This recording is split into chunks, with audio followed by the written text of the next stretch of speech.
I've had a few questions about or phone calls about this week is about having the licensee in charge register.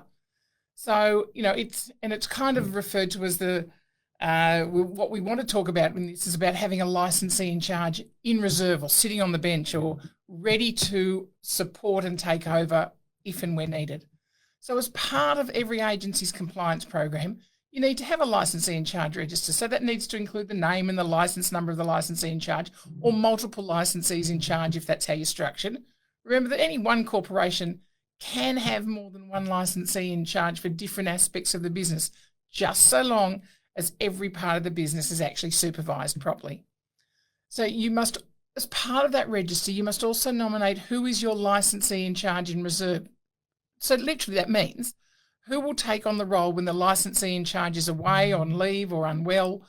Naturally, if the licensee in charge is still going to be supervising the business whilst they're away on leave or away from the office, and most importantly, they will be authorising every disbursement from trust, both their sales and their property management trust accounts, then a replacement licensee may not need to be appointed. But every agency is going to have a different situation there.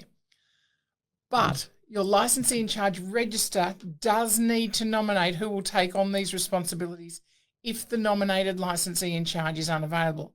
Now, lots of people say, yeah, but if I'm away, I can log in from anywhere in the world. And yes, you can.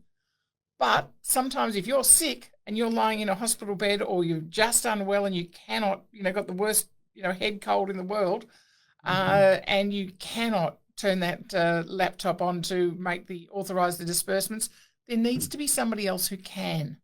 So you need to look at your agency, you need to look at who else has a Class 1 licence, who has the skills to be able to working in that role as nominated licensee in charge, even if it's for a very short period of time. And they need to make that decision about, who that is. If they have a Class 2, not a Class 1, then, maybe there's, other work to be done there. So, it's, obviously getting a Class 1 licence from a Class 2, there's a need to get the diploma of property, and we can certainly help you with that and advise on the best way of sorting out the issue of having your licensee in charge register, complete it accurately, and have that licensee in charge in reserve. So just one point of compliance you need to be looking at on a regular basis.